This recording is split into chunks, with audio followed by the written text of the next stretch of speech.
I never thought I'd be the guy writing something like this, but here I am. My name's Mike, and I've been with my wife, Lisa, for about 7 years now. We met in college, hit it off pretty quickly, and I thought we had a solid relationship. She seemed smart, ambitious, and I genuinely believed she loved me.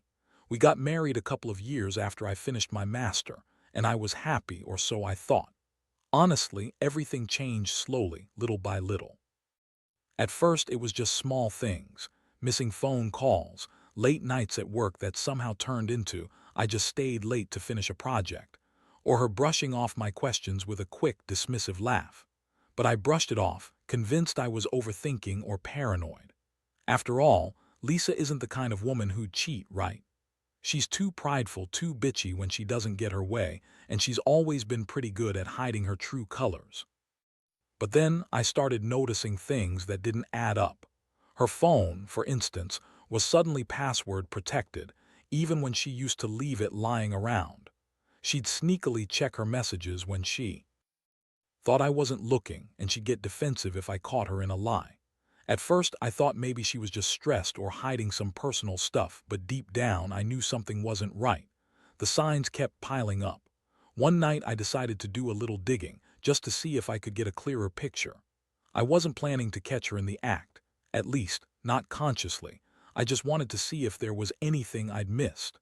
So I looked through her emails on her laptop when she was in the shower. That's when I found it. An email exchange between her and someone named Dr. Carter, who I later found out was her dissertation committee chair from her grad school days. I'd always suspected she was still talking to him, but I never thought it was anything more than academic stuff. Turns out, it was far worse. The emails started off professional enough, discussing her thesis and research, but then they took a turn. Flirty jokes, suggestive comments, and even explicit talk about meeting up after her graduation. I saw them. I couldn't believe what I was reading, and what made it worse was that the email exchanges weren't just between her and him. They were also forwarded in a department-wide email chain, accidentally included by one of the faculty members who clearly didn't realize the private nature of the messages. That's what really broke me. I read through some of the emails, and it was obvious they'd been having an affair during her graduate years. Years I thought she was focused on her career, not screwing her professor. The tone of those emails was loaded with sexual innuendos, plans for secret meetings, and her laughing off the whole thing like it was no big deal. And what's more infuriating is that she kept lying about everything, insisting she barely remembered Dr. Carter, that she was just working on her thesis, and that her graduate days were nothing but a distant memory. But I knew better. I knew she'd lied through her teeth. She'd always been good at twisting the truth, making herself seem like the victim. She accused me of being paranoid, insecure, jealous, even when I had every reason to question her. That's when I realized I'd been blind for too long. The woman I loved, the woman I married, had been cheating on me with her own college professor, and I only found out because some careless faculty member accidentally sent those emails to the entire department. I kept staring at the screen, trying to process what I'd just seen. My stomach was in knots, my mind racing with anger, betrayal, and a deep, bone-crushing sense of loneliness. I felt like I'd been punched in the gut. It was a betrayal on every level: trust, loyalty, dignity, and I honestly didn't know what to do next. I just sat there staring at her emails, feeling both furious at her and profoundly hurt. I thought I knew her, but I was dead wrong. After I found those emails, everything else in my life seemed to blur. I couldn't focus, couldn't breathe properly. I kept rereading the exchanges, trying to find some mistake, some misinterpretation, but it was all there, clear as day. Her teasing, her explicit mentions of meeting up, her laughing about sneaking around behind my back. I felt a mixture of rage and sadness bubbling inside me. How could she do this? How could she lie so easily, dismissing my concerns, pretending everything was fine? The next morning, I woke up with a pounding head and that sick feeling in my stomach. I knew I had to confront her. I couldn't keep pretending I hadn't seen what I saw. When I got home from work that day, I waited until she was in the kitchen making her usual snippy comments about dinner. I stood in the doorway, took a deep breath, and just asked her straight out, "Lisa, what's going on? Are you cheating on me?" Her face twisted into this snarky expression like she was annoyed I even brought it up. "What are you talking about?" "I don't have time for your stupid accusations," she shot back, rolling her eyes. "You're just jealous because I'm successful and you're bored with me. Typical." I felt like I'd been punched again. I pushed the emails across the table. "Then explain these," I said quietly but firmly. "All those emails with Dr. Carter, the suggestive shit, how do you justify that? Did you even think about what you're doing to us?" Her reaction was instant. She sneered, folded her arms, and spat out, "Oh, please. That's all just a bunch of bullshit.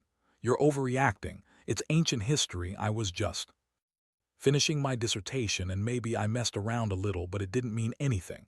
He's just an old professor and all that stuff was just college nonsense." Her voice dripped with disdain like I was an idiot for even bringing it up. I was furious. How could she lie so blatantly? How could she dismiss what I saw as if it was nothing? I pressed her harder, asking if she'd been lying to me all these years, hiding this affair. Her eyes flashed with anger, but she kept denying it, insisting she was innocent, that I was just paranoid and insecure because I wasn't enough for her anymore. She called me clingy and possessive, trying to turn everything around on me. That moment was like a punch to the gut. I wanted to scream, to shake her, to make her own up to what she'd done. But I also felt a deep, aching disappointment. How could she betray me like this after everything we'd built?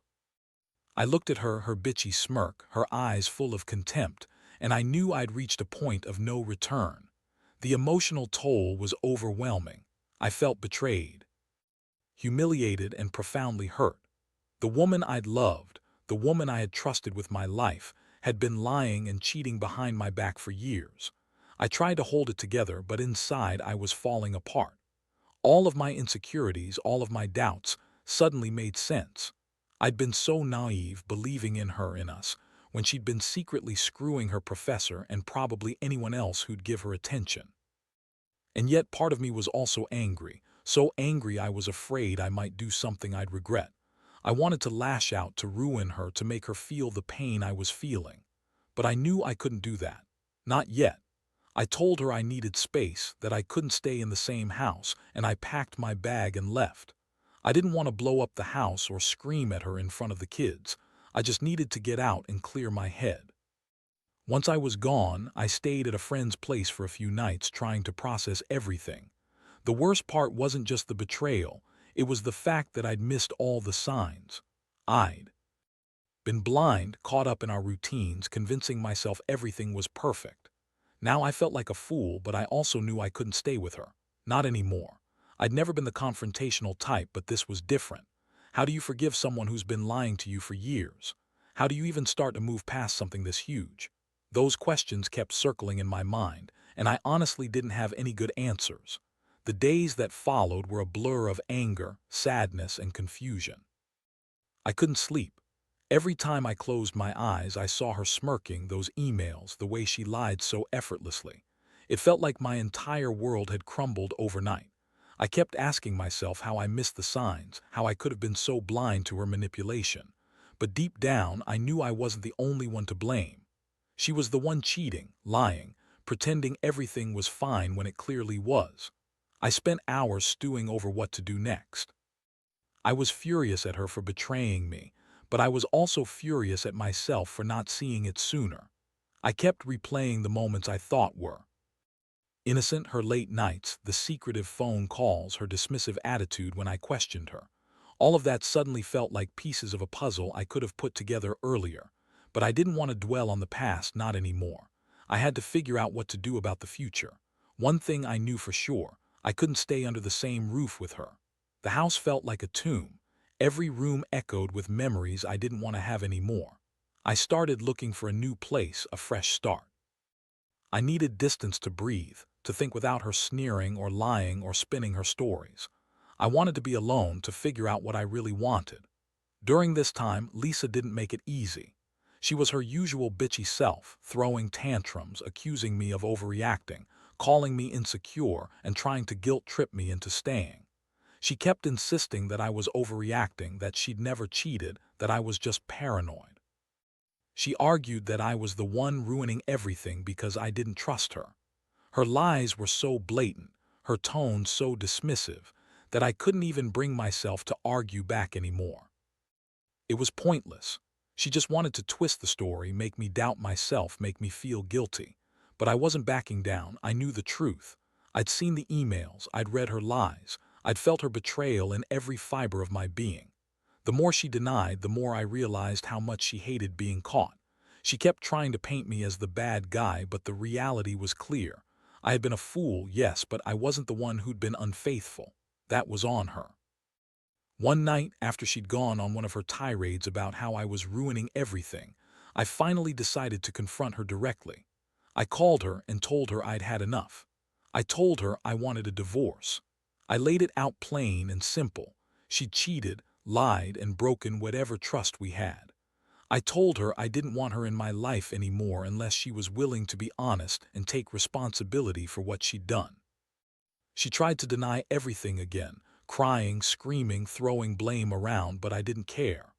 I knew the truth, and I wasn't going to be a pawn in her game. The fallout was intense. She called me a jealous bastard, said I was trying to ruin her, that she'd never cheat on me, typical manipulative bullshit, but I wasn't buying it anymore. I was done playing her game. I told her to leave, to pack her stuff, and to get out of my house. The relief was immediate, even if it didn't erase the pain. I felt like I'd finally taken control, even if it was just a small step. That night I stayed in the new place I found, an apartment a little outside town. It wasn't much, but it was mine. I could finally breathe without her bitchy smirk or her lies echoing in my mind. I knew this wasn't the end, but it was the start of a new chapter. I had to rebuild from this mess, and I wasn't sure how long that would take. All I knew was that I couldn't keep living in her shadow, not anymore. I deserved better than that. The first few days of being alone after she left were the hardest. I kept waking up feeling like I'd forgotten something important, and then it hit me. I wasn't waking up next to her anymore. That emptiness was almost physical. I kept staring at my phone, expecting her to call or text, but it was silent. For the first time in years, I didn't have her bitchy comments or her sharp retorts. It was just quiet, almost too quiet. I tried to focus on myself. I went back to the gym, started eating better, and even picked up some old hobbies I'd abandoned. But the truth is, I couldn't fully escape the thoughts. Every time I closed my eyes, I saw her email exchanges, her sneering face when I confronted her, her protests that she was innocent. Those images kept circling in my head, refusing to let me go. I didn't sleep much, and when I did, I had nightmares about finding out she'd been screwing around behind my back for years. What haunted me most were her lies. She kept insisting she was innocent, that I was just insecure, that I was imagining things. She called me crazy and possessive, tried to spin it that I was the reason she had to cheat, like I was the problem, not her. That was a slap in the face. I knew she was lying, but hearing her say it made me question everything I thought I knew. Was I just paranoid? Or did I miss the signs? It's a sick feeling, questioning yourself, especially when the person you love the most is out there, lying and sneering at you. I also spent a lot of time reflecting on what this meant for me. I kept asking myself if I still loved her, if I could forgive her, if I even wanted to try. Honestly, I didn't have an answer. Part of me wanted to fix everything to get her back, to believe her lies and pretend it was just a mistake. But another part of me, louder and more honest, knew I deserved better. I deserved someone who didn't cheat on me, who didn't lie, who wasn't a bitch when caught. I knew I had to think about what I really wanted long term. One thing I did realize was that I had to set some boundaries. I couldn't let her manipulate me anymore. I had to prioritize myself and my feelings. I started drafting a plan to get my life back together. First, I reached out to a lawyer about the divorce. I wanted to be prepared for what was coming, understand my rights, and make sure I didn't get played again if she decided to fight. Second, I told my close friends what happened, people I trusted, so I wouldn't feel so alone in this. And third, I made it clear to her that I was done trying to save the marriage. She could lie all she wanted, but I knew the truth, and I wasn't going to let her mess with my mind anymore. In the middle of all this chaos, I also started to realize how much I'd neglected myself in the marriage. For years, I'd always tried to keep the peace, to be the good guy, to avoid conflicts. Now I saw that I had been sacrificing my happiness for her bitchy attitude, her constant nagging, her dismissiveness. I finally understood that I'd been giving her too much power over me, and that had to change. I wasn't perfect, who is? But I deserved respect, honesty, and someone who actually cared about me. There was a strange sense of liberation in finally standing up for myself. It was as if I'd been asleep for years, and now I was waking up to a reality where I could finally breathe again. Sure, the pain of betrayal still cut deep, but I was starting to see a way forward. I didn't know exactly what that looked like yet, but I knew I wasn't going to stay stuck in this nightmare forever. I owed myself a better life, free from her lies and her bitchy attitude. The road ahead was uncertain, but I was determined to walk it, no matter how hard it got. A few weeks passed, and I finally started feeling some clarity. The pain was still there, raw and persistent, but I had stopped waking up with that knot in my stomach. I'd made the decision to move on, to rebuild my life without her drama and lies. I kept telling myself I deserved better, more respect, honesty, and a partner who didn't make me feel like I was crazy for questioning her. That realization hit me hard. I'd spent so long trying to hold everything together that I forgot I had a choice. The divorce process was ugly, of course. She fought it tooth and nail, throwing accusations, calling me controlling, telling everyone I was the crazy one. Her bitchy attitude only intensified. She'd text me late at night trying to guilt me into taking her back, claiming she'd been under a lot of stress, that she wasn't herself, and that I was overreacting. But I wasn't buying it anymore. I saw through her manipulations. She was trying to make me doubt myself just like she always did. I refused to be played anymore. During this time, I also took steps to heal emotionally. I saw a therapist, not because I thought I was broken, but because I needed someone to help me process everything. Talking to someone outside of my circle gave me perspective. It helped me understand that her lies and cheating weren't my fault, and that I didn't have to carry this burden alone. Slowly but surely, I started to piece myself back together, rebuilding my confidence and learning to trust my instincts again.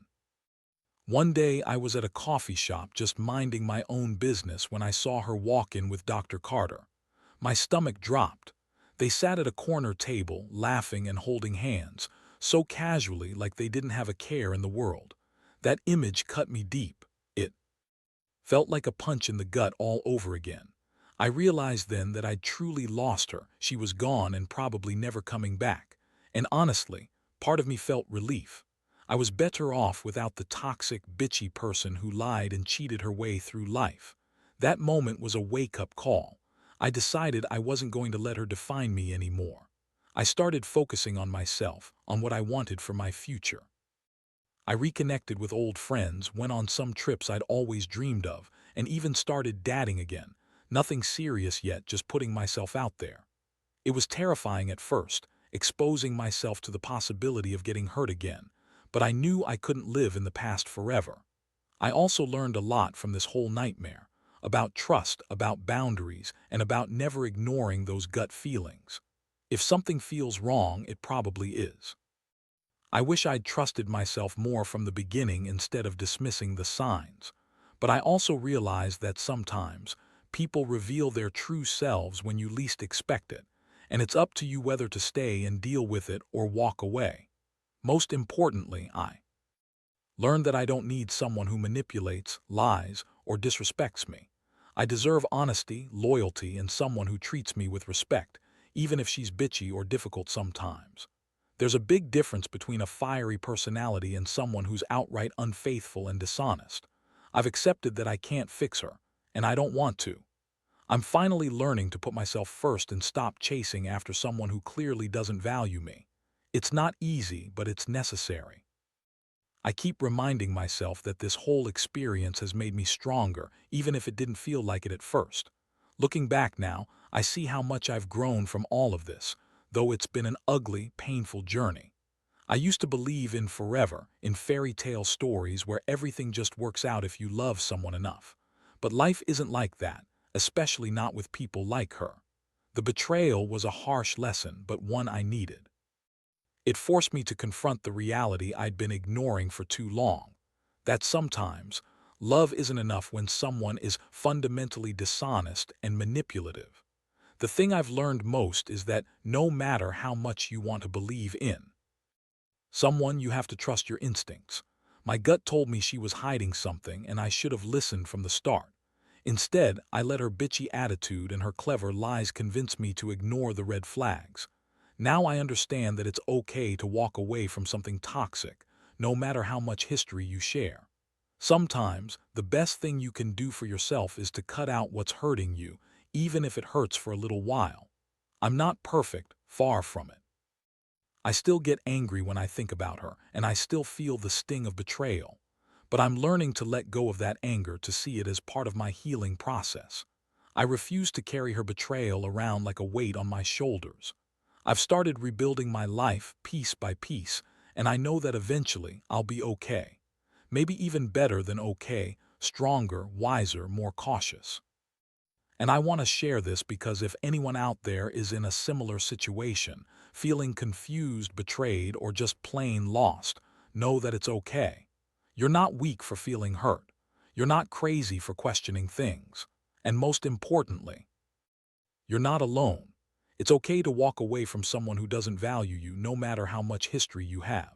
Your happiness and self-respect matter more than staying in a toxic situation just to hold on to the past.